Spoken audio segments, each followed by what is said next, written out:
My mom locked me in a soundproof closet to teach me silence. 5 years later, she wants to reconnect. She said noise hurt her. What really hurt was realizing I was the noise she wanted gone. My name's Ava. I'm 19 now, and I thought I'd left my mom, Linda, behind for good. 5 years ago, I testified against her in court, after proving she'd been torturing me under the excuse of misophonia. Before that, she wasn't a monster. She was just Mom, a woman who said she loved quiet and hated chaos. When I was 9, she made me earn food by being silent, every sound, crying. Coughing, chewing cost me quiet points. When I slipped up, she'd shove me into what she called the reflection room, a soundproof closet where even screaming felt like suffocating. Growing up, my mom had misophonia. For those who don't know, it's where you genuinely just cannot stand any loud sounds. And in my mom's case, they made her sewers. Literal.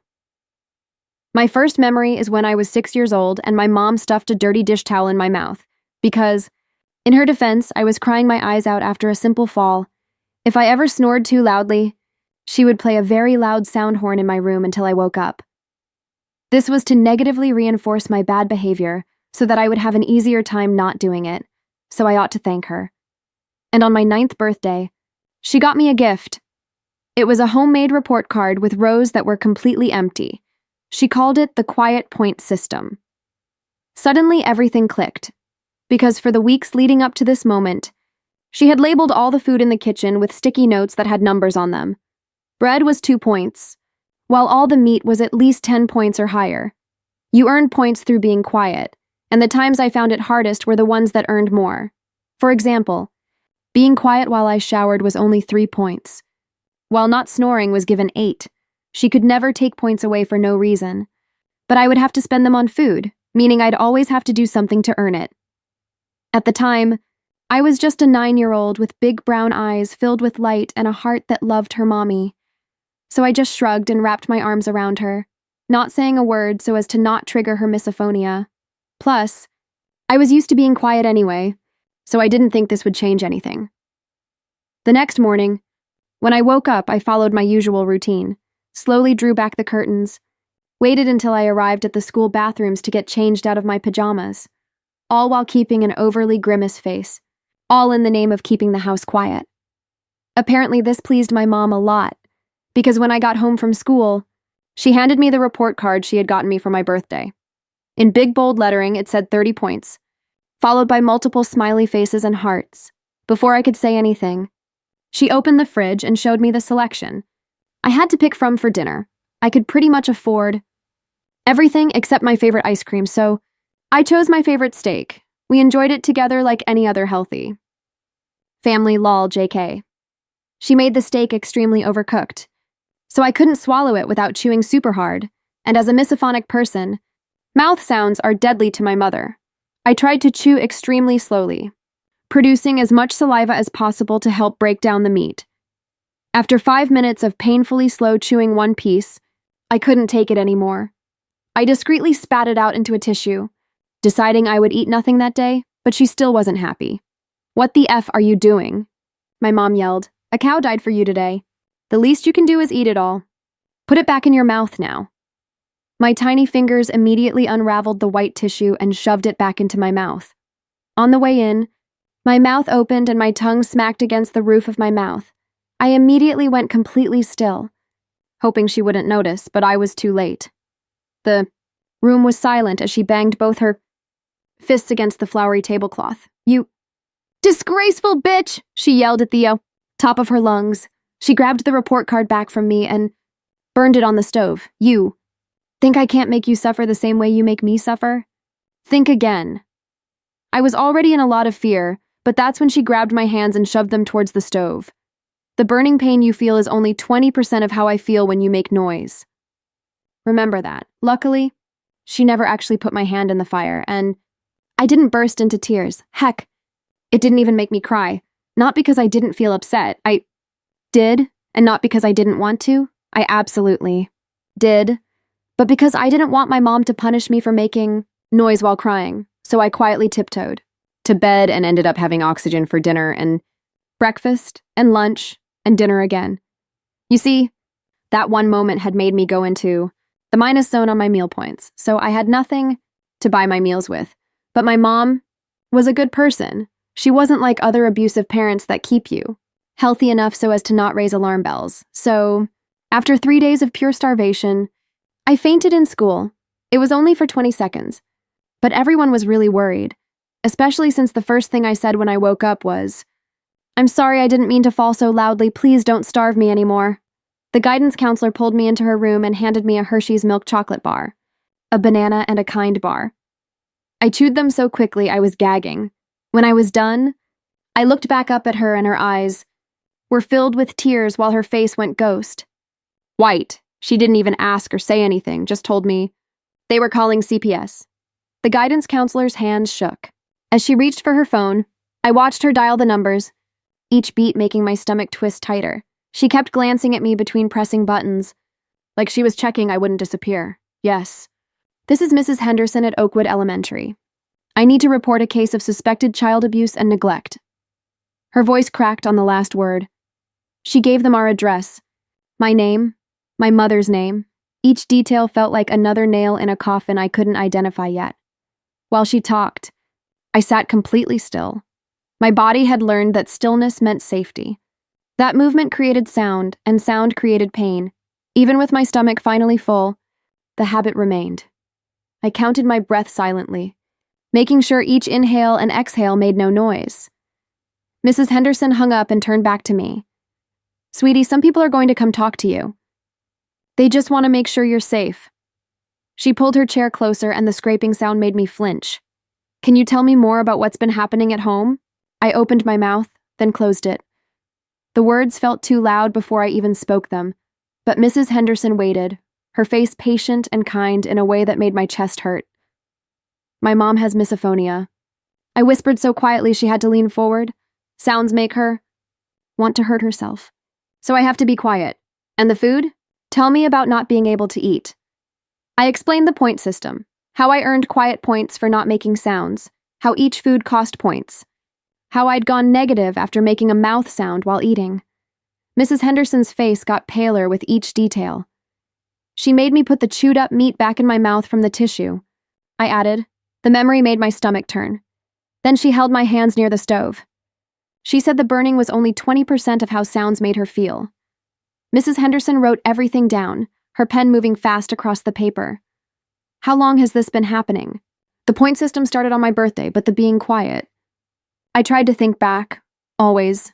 "She put a dish towel in my mouth when I was 6 because I cried after falling, and she uses a sound horn when I snore."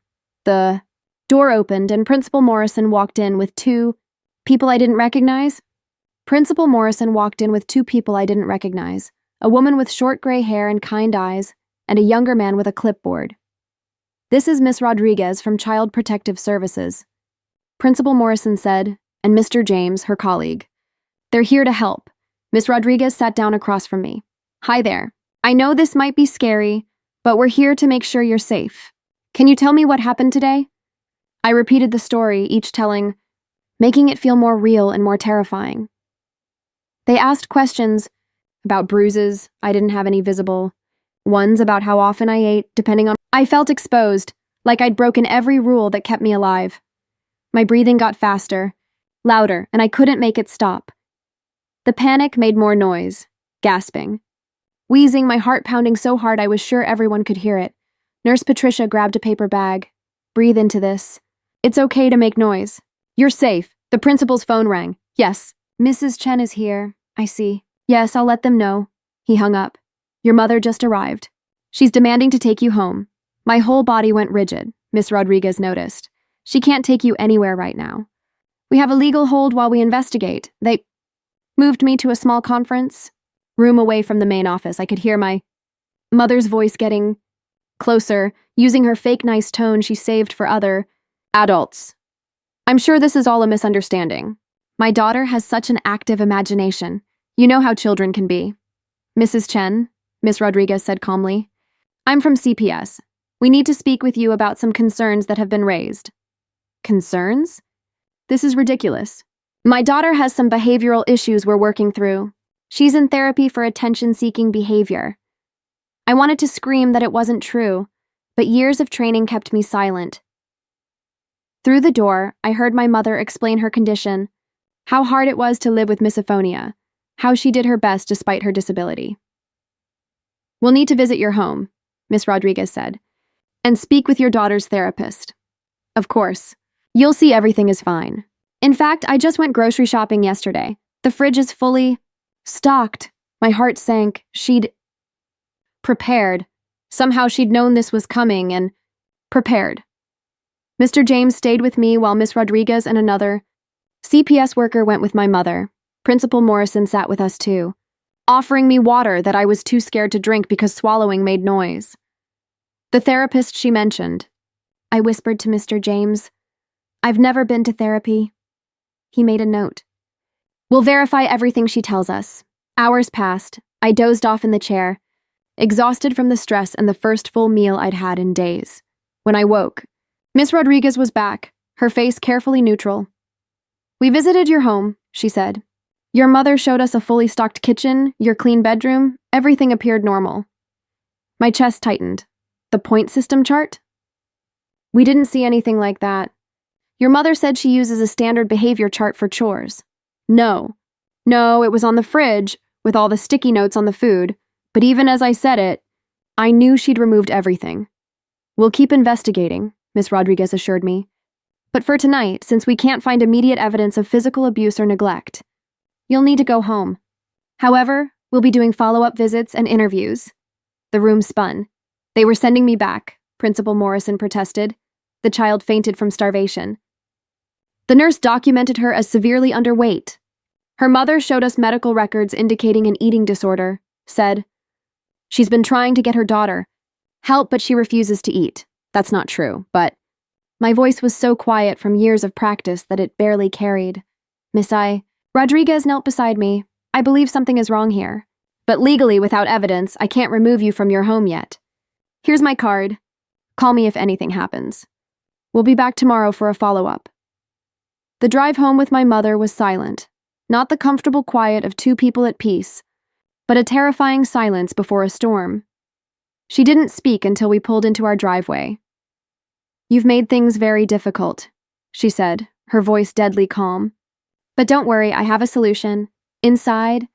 I saw what she meant. The kitchen looked normal, full of food, no point system, no sticky notes. In my room sat a pair of noise-canceling headphones and a white noise machine. "Your new therapist recommended these," she said, "though I knew there was no therapist. You'll wear them whenever you're home except for meals, doctor's orders, for your sensory processing disorder."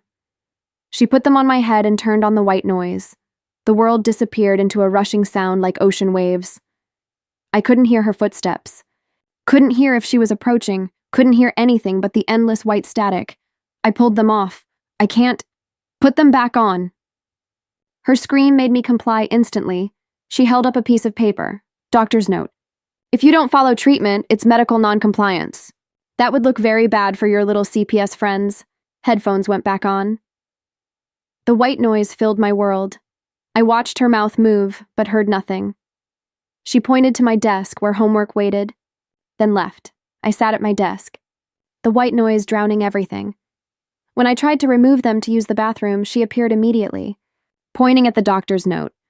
I learned to lip-read bathroom, and she'd nod permission for temporary removal. Dinner was the only reprieve. She'd tap my shoulder, remove the headphones, and we'd eat in silence. Real food now. She kept the fridge stocked, but the silence felt heavier than before. "CPS will be back tomorrow," she said during dinner. "You'll tell them the headphones are helping your condition, that you're eating well, that everything is fine." I nodded. What else could I do? That night, the headphones stayed on even in bed. The white noise made it impossible to know if she was in my room watching.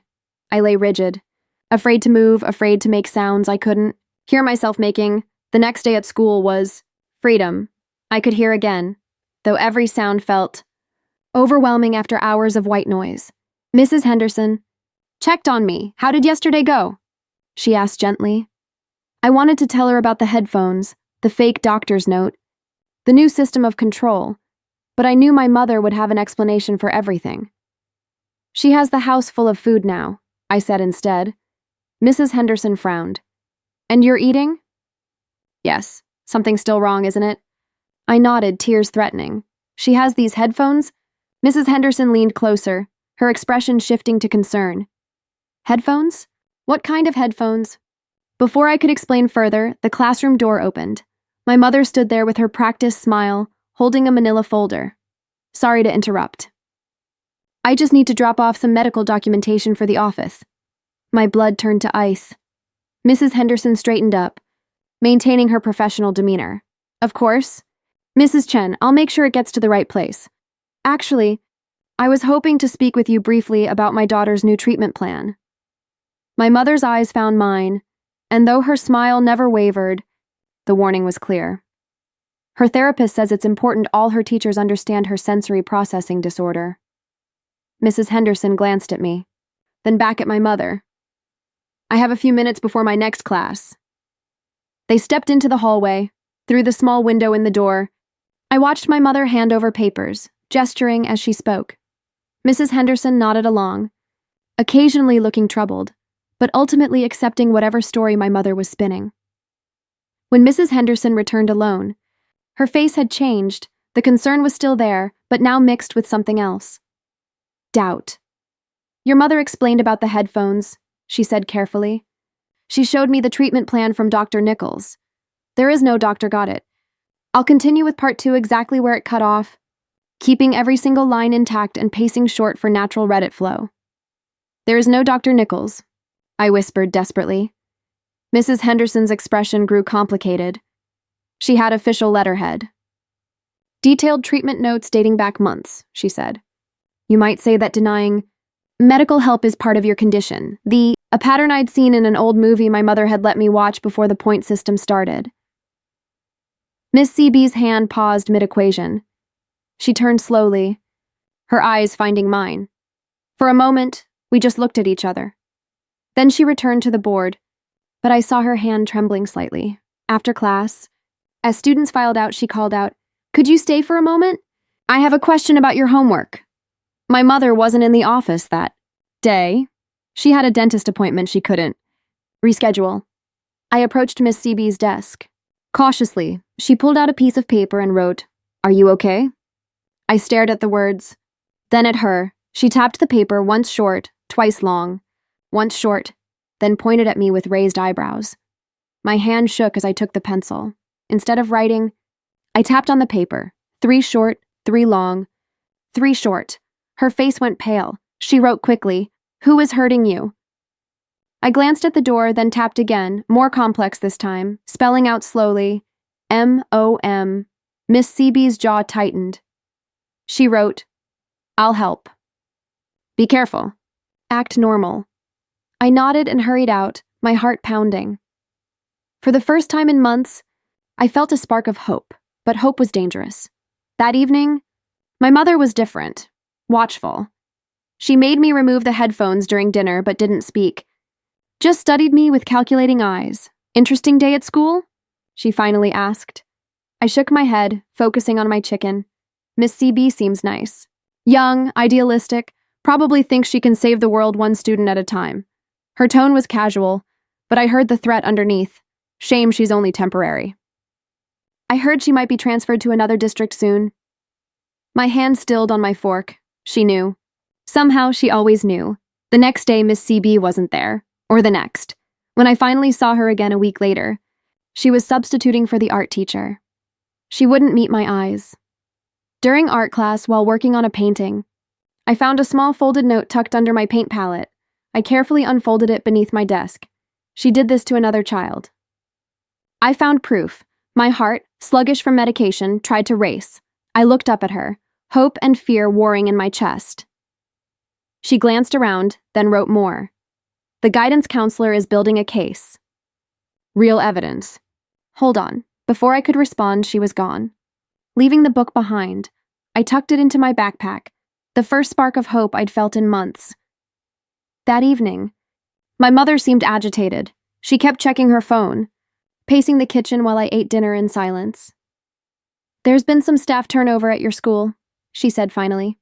"Nothing for you to worry about," but I could see the calculation in her eyes, the wheels turning as she adjusted her plans.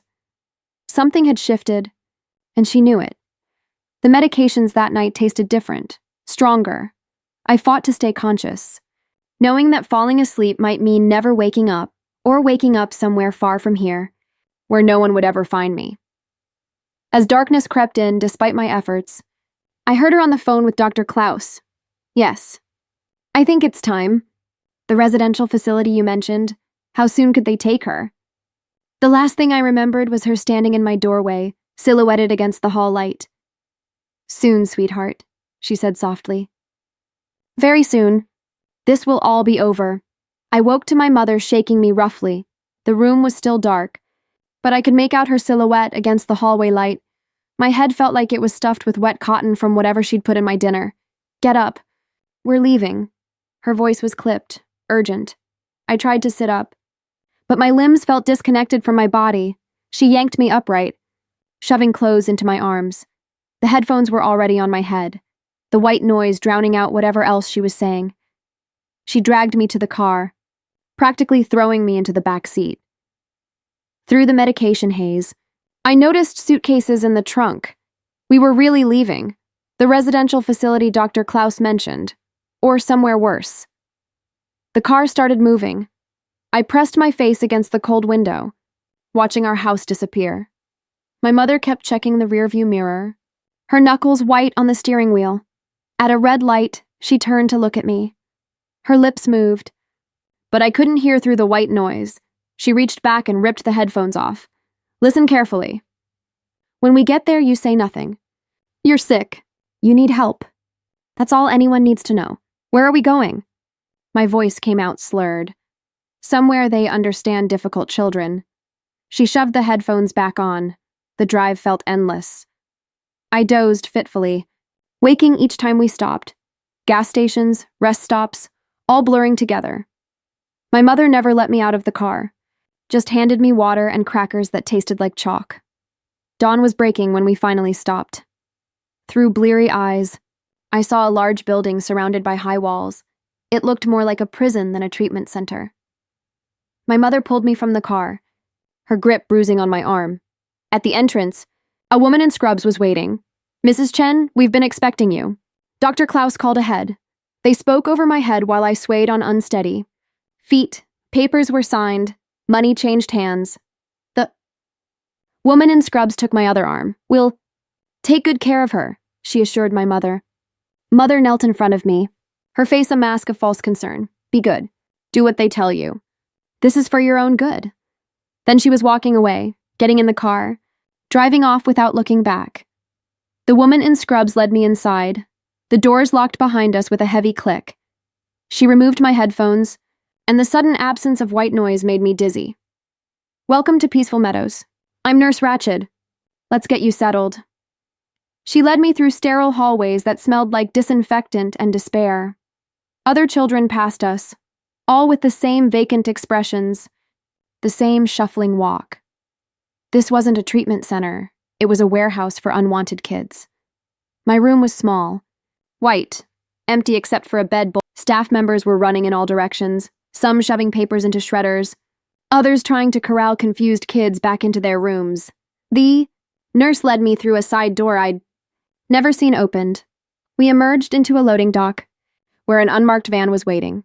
Mrs. Henderson was behind the wheel, her face grim but determined. Get in, she urged. As we pulled away, I saw police officers streaming into the building. Some were leading staff members out in handcuffs. Others were helping dazed children into ambulances. Miss CB found records, Mrs. Henderson explained as she drove. Your mother had done this before, a child named Marcus 5 years ago. He supposedly went to live with relatives, but Miss CB tracked him down. He'd been in that place for 3 years before aging out of the system. My hands wouldn't stop shaking.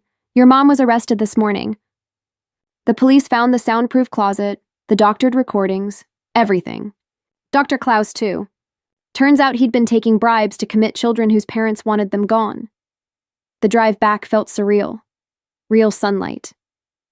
Real air, freedom I thought I'd never have again. At the hospital, doctors ran tests, documenting the over-medication. The malnutrition, the psychological trauma. Miss Rodriguez was there, tears in her eyes as she apologized for not seeing through my mother's lies sooner. "The system failed you," she said, "but we're going to make it right." Miss CB came by, looking exhausted but relieved. She explained how she'd started investigating after my mother threatened her, how she'd found a pattern of complaints that were always dismissed. Children who disappeared into the system. "Your Morse code saved your life," she told me. It made me dig deeper. The next weeks were a blur of police interviews, court hearings, medical appointments. My mother was charged with child endangerment, false imprisonment, and conspiracy. Dr. Klaus faced even more charges. Apparently, I wasn't his only victim. During the trial, the full extent of my mother's planning came out. The years of fabricated documentation, the careful manipulation of every adult who tried to help, the calculated destruction of my credibility. Even the prosecutor seemed stunned by the thoroughness of her